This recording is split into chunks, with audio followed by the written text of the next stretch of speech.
Joining us now, Republican Member of Congress, Virginia freshman from the 6th District of Virginia, Ben Cline. Congressman, great to have you. Great to be with you, John. Good morning. Good morning. I'm leading the resistance in Richmond. I am going out tonight for dinner, defying LeVar Stoney, who told me he had to stay home, but only can serve 10. Now, Ben Cline, tell us about this $2 trillion stimulus package. What do you think of the whole thing? Well, I think that we need to encourage liquidity in the markets and make sure that businesses have the flexibility to survive.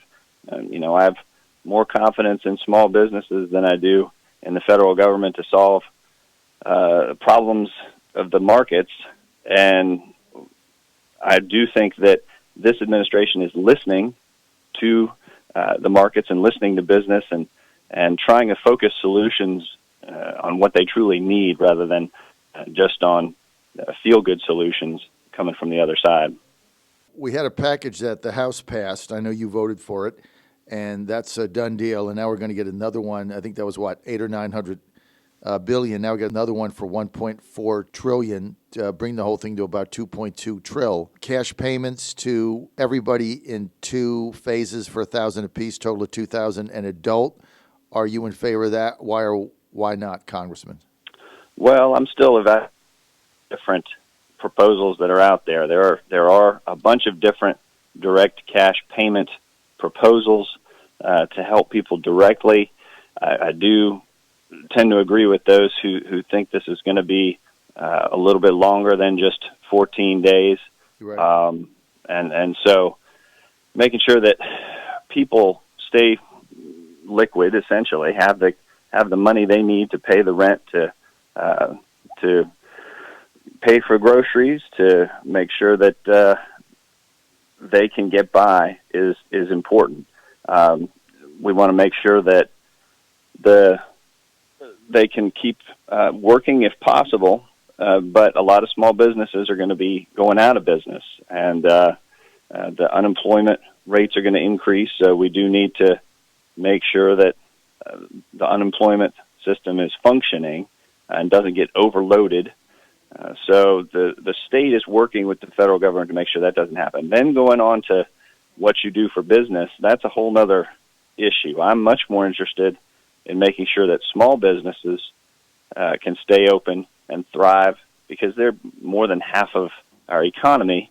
The big businesses, particularly those that haven't been making smart decisions, I'm less inclined to have them be bailed out by the federal government, especially if they've got a bunch of cash hoarded. I read an article that the airlines over the past decade, they're not very liquid right now because they engaged in a massive stock buyback that reinvested a lot of cash into their own stocks, keep their stocks floating higher, and so now they need a bailout all the more. So I'm trying to track down the truth in that, but it's something that's concerning to me, and I do think we need to focus on small businesses and workers first. Congressman Cline, haven't we been down this path before? Let's take the bailout money and give it to the gangster banksters on Wall Street, give it to Goldman Sachs, give it to AIG, so the executives can get bigger bonuses, even though they already made the bonuses on all the fraud they did. And then remember, we bailed out AIG, too big to fail. And then the week after that, as soon as the billions of dollars got wired, they did a massive sales retreat in Carmel, California, at a cost of $5,000 an employee. Is that what's happening again? Are we going to go through that again? I think that there are too many people advocating for that kind of solution first. We need to advocate for the small businessman who doesn't have that loud of a voice in Washington, and for just our friends and neighbors who are working for those small businesses and for those larger businesses who want to keep working, who want to keep their jobs and don't want the small businesses to fold up shop. So I'm all about small businesses. That's where I'm spending my money. If it means taking out from a restaurant, if it means buying a gift card, make sure that the gift card money that you spend goes to the restaurant right away instead of being put off until you use it, because there's no use in buying a gift card and then not having the money actually get to the restaurant until you visit it in October. So, do what you can to help small businesses in this time of crisis.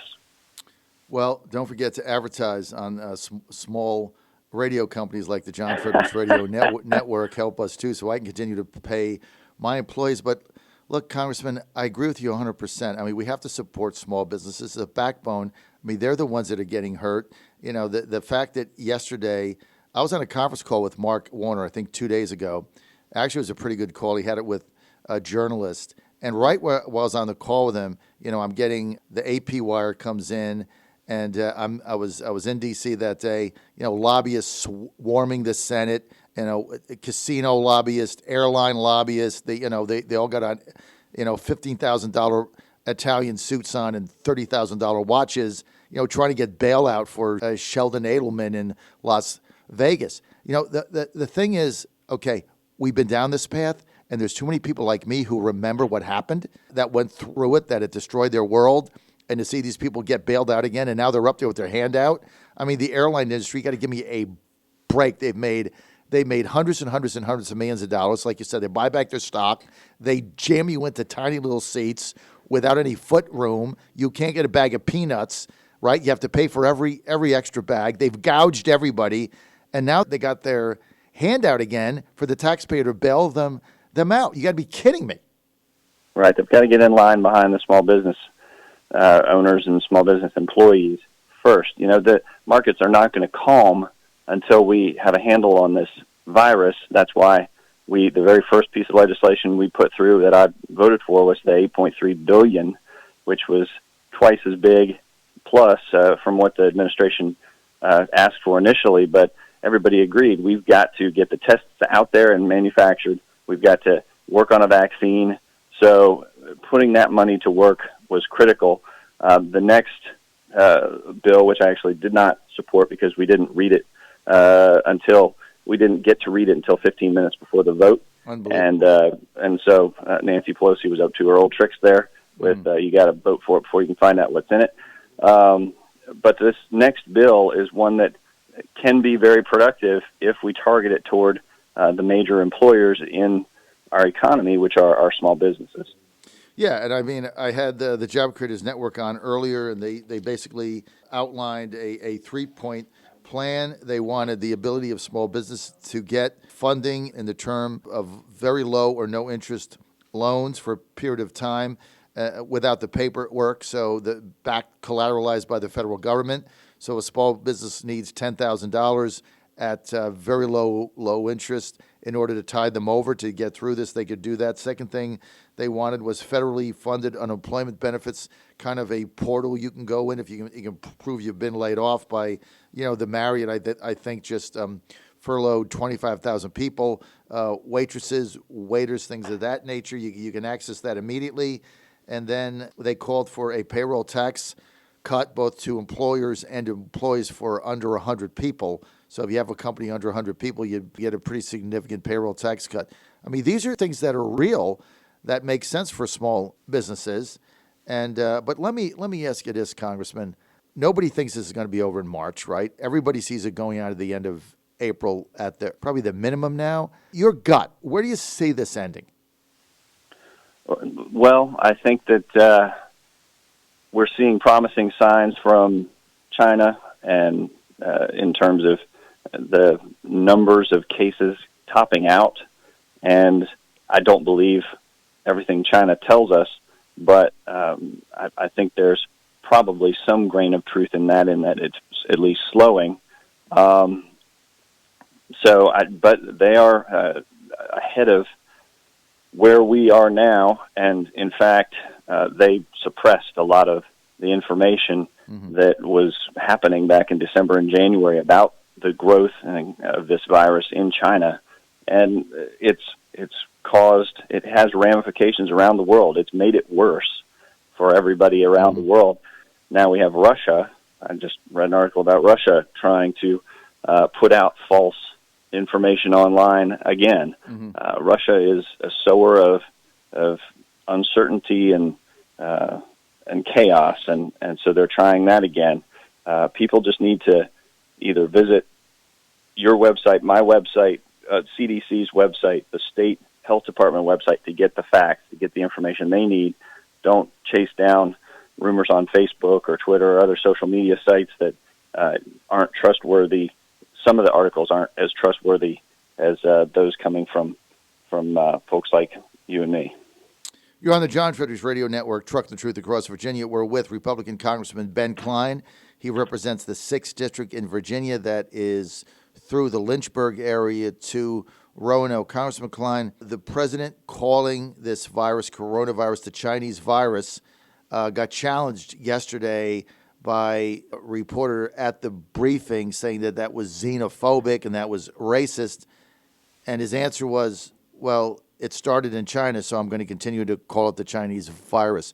Do you think that's a xenophobic approach? I saw my colleagues, actually, some of my Democrat colleagues, gathering for a press conference to complain about that. I can't believe that anybody in Congress thinks that they have time or that is such a priority that they need to divert time away from helping their constituents to having a press conference to complain about the rhetoric of the president, which they've done for 3 years now, and I guess they can't break away from old habits.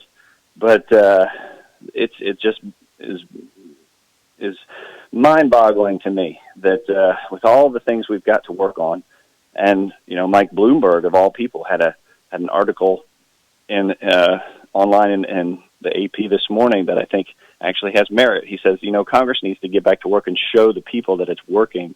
An infrastructure plan with shovel-ready projects as soon as we get this virus taken care of would be a great way to start.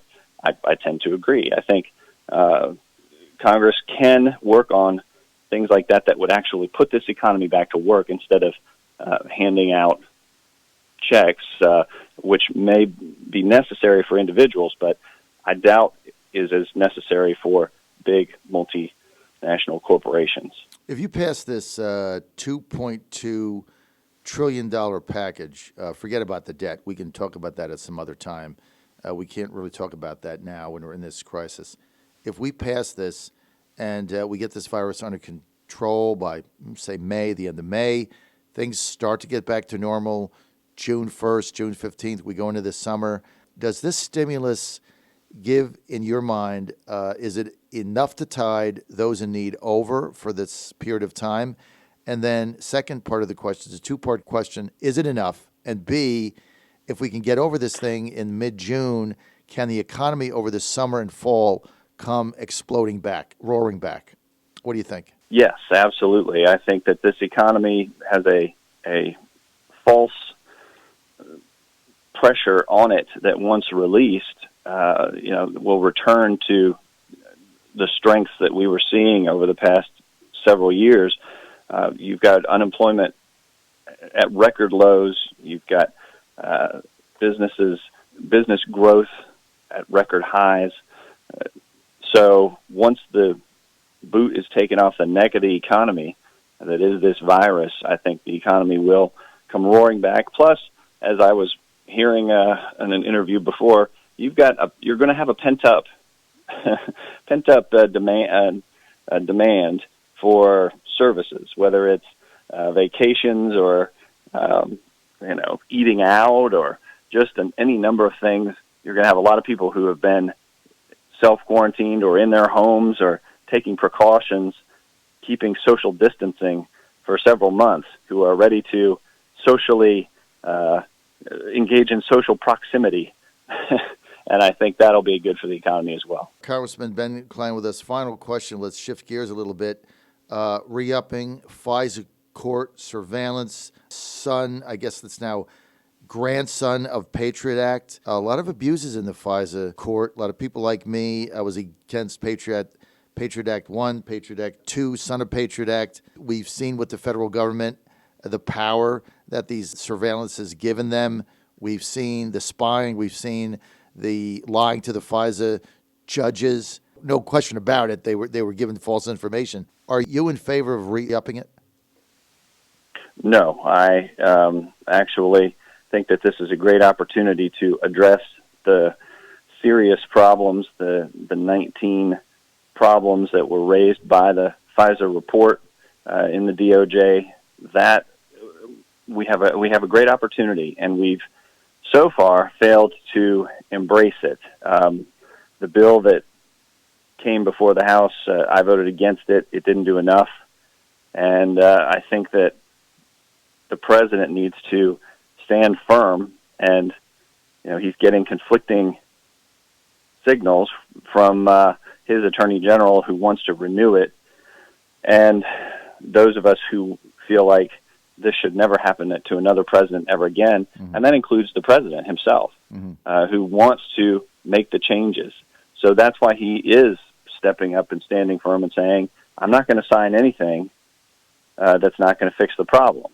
And he did say on Twitter that he was being urged to veto the piece of legislation that was moving through before the coronavirus hit. And now I know they're trying to push a 3-month extension. We'll see what comes over from the Senate. But I think that now is a great opportunity to fix the problems, and this president needs to push everyone to a solution that will fix them. All right. Well, hopefully he'll stand firm on that. And you will also, Congressman, I appreciate your leadership in this area of personal freedom and liberty. And as you know, I was a detractor from the original Patriot Act, and I knew once that got passed in the spirit of, the government needs to protect us, that it would be abused. Because, Congressman, you give a government power, it's always abused. Throughout history, all you have to do is follow any time in history, it's always abused. So this shouldn't be a shock to anybody. And if it's re-upped, it'll get abused again, because that's what governments do. Doesn't matter if it's our government or if you have a government on the moon, same thing will happen. Congressman, thanks for being with us, sir. Thank you. Absolutely. Keep up the fight.